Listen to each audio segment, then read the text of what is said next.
Now, this integrated factory model can then be sent to Navisworks for further coordination and review of the entire factory floor.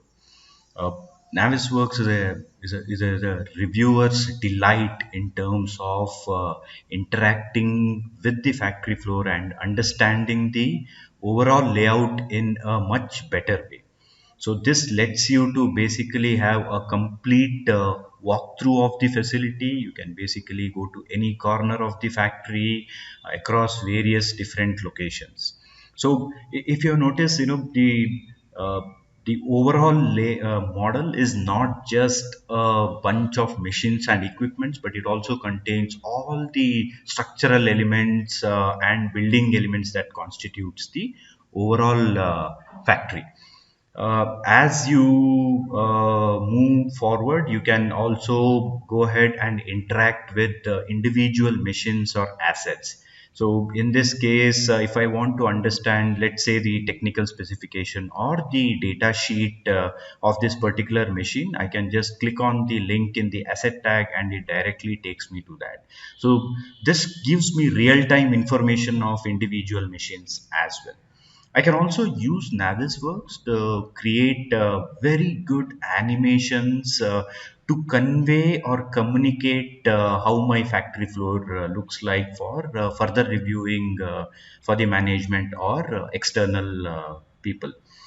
The animation that is available with Navisworks can also be extended to animate objects like opening of a door or revolving of the entire crane, etc. So possibilities are limitless. You can also go ahead and take measurements, do a real-time review of the space between various different machines, or even if you want to optimize your overall gangway of the factory floor. Uh, at any point in time, you can redline it, you can add comments, and which can then be reused by the layout designer to further improve upon the overall layout design. Now, the most powerful part of Navisworks is its ability to understand if there are any interferences that are happening inside the factory. So, in this case, we see that one of the assets, that is a press tongue, is basically interfering with the structural column. So, what Navisworks lets me do is basically now using that asset uh, takes me, I can switch back to Inventor to go ahead and do the desired positioning of the asset location. So I will just go ahead and turn off the visibility of the trusses and other building elements so that I have a clear view of the particular work cell. So using this, so there is a command in Inventor which helps me to reposition my asset so that we can get rid of that particular clash that is happening with the structural column. So I will go ahead and select that particular asset, move it to a different location so that we are able to ensure that there is no more interference with that particular structural column. Now, once this is done, again, I will just go ahead and sync it back to Navisworks very easily and very efficiently. So this happens in a much smoother way. And because of its interoperable in nature, any change that happens in Inventor is basically reflected back in my Navisworks environment as well. So after saving, it just again uploads the or sends the new information back to Navisworks.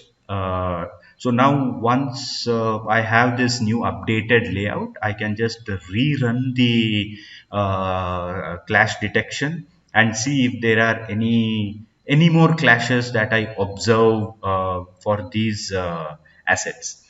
So again, I just go ahead and reset that and rerun the test, and I see that now because of the change, we are not seeing any kind of clashes here. So with this, we will now move on to how do we plan our entire construction. The next part of the workflow is to plan the construction. The Timeliner tool in Navisworks enables us to perform schedule simulation. Here we see a list of tasks with the schedule start and end dates. These tasks have been associated with the corresponding model data in the layout and the type of task that is required.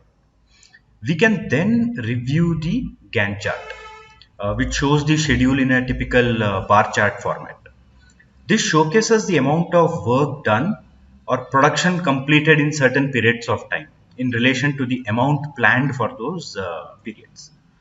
Next, we can visually simulate the entire construction process and investigate the status of the project at any point in time, which can then be exported as a CSV file Gantt chart to be integrated into a project management. With this, I hand over to Sanjeev, who will take you through how infrastructure can be developed in and around the factory. Over to you, Sanjeev.